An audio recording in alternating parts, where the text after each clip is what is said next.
ఇప్పుడు ఎగ్జాంపుల్ మన హైడ్రా వచ్చింది. హైడ్రా వచ్చినప్పుడు వాళ్ళు సాధారణమైన పబ్లిక్ ఏం చేశారు పాపం, వాళ్ళు ల్యాండ్ కొనుక్కున్నారు, రిజిస్ట్రేషన్ చేసుకున్నారు, బ్యాంక్ లోన్ తీసుకున్నారు. సో, వాళ్ళు టాక్సులు కడుతున్నారు, ఎలక్ట్రిసిటీ బిల్ పే చేస్తున్నారు, ఈవెన్ ఈ యొక్క మున్సిపాలిటీ టాక్సులు కడుతున్నారు. అయినా ఈ యొక్క హైడ్రా వచ్చేసి వాళ్ళకి ఇల్లు కూల్చేసింది. దీని యొక్క అర్థం ఏంటిది? ప్రభుత్వం యొక్క వ్యతిరేక నిర్ణయం వల్ల సాధారణమైన వ్యక్తులు నష్టపోతున్నారు. సాధారణమైన వ్యక్తులు నష్టపోతున్నారు. వాళ్ళు ఎవరికి చెప్పుకోవాలి అన్న ఉద్దేశంతోని హైడ్రా విషయంలో మనకు ఇప్పుడు హైకోర్టులో పిటిషన్ వేయడం వల్ల హైడ్రా ఇప్పుడు ప్రస్తుతానికి ఆగిపోవడం జరిగింది. అంటే ఎప్పుడైనా గానీ ప్రభుత్వ నిర్ణయాలు వ్యతిరేకంగా ఉన్నా, ప్రభుత్వ అధికారులు వ్యతిరేకంగా నిర్ణయం తీసుకున్నా, మన యొక్క ఆస్తులకు నష్టం జరుగుతున్నా, మనం హైకోర్టు రావడానికి ఈ మధ్య మొహమాట పడాల్సిన అవసరం ఏం లేదు. ఇబ్బంది పడాల్సిన అవసరం లేదు. హైకోర్టు అనేది మనకు ఎప్పుడు వెల్కమే చెప్తుండేది. ఈ యొక్క హైకోర్టు యొక్క ప్రొసీజర్ సిస్టమేటిక్‌గా ఉంటుంది. సో, హైకోర్టు రావాలంటే మనము ఈ యొక్క సాధారణమైన వ్యక్తి కూడా ఏ కేసుల కోసమైనా రావడానికి అవకాశం ఉంటుంది. కాబట్టి ఇలాంటి అన్ని సందర్భాలలో ఉపయోగించుకొని, అంటే ఇప్పుడు మనం చెప్పుకున్నటువంటి విషయాలలో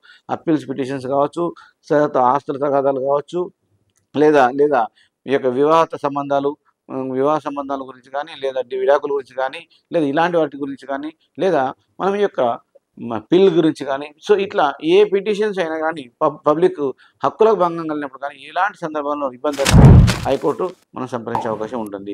సో, హైకోర్టు అనేది మనకు రక్షణ కల్పించడంలో మొదటి స్థానంలో ఉంటుంది. సో, ఈ యొక్క హైకోర్టు యొక్క సమస్యలు మీకు ఇంకేదైనా ఉన్నప్పుడు నన్ను మీరు డైరెక్ట్‌గా సంప్రదించొచ్చు. లేదా కాంటాక్ట్ నంబర్ అక్కడ ఉంటుంది, సంప్రదించొచ్చు. లేదా 9848120631 అనేటువంటి నంబర్‌కు మీరు తెలంగాణ కావచ్చు, ఏపీ కావచ్చు.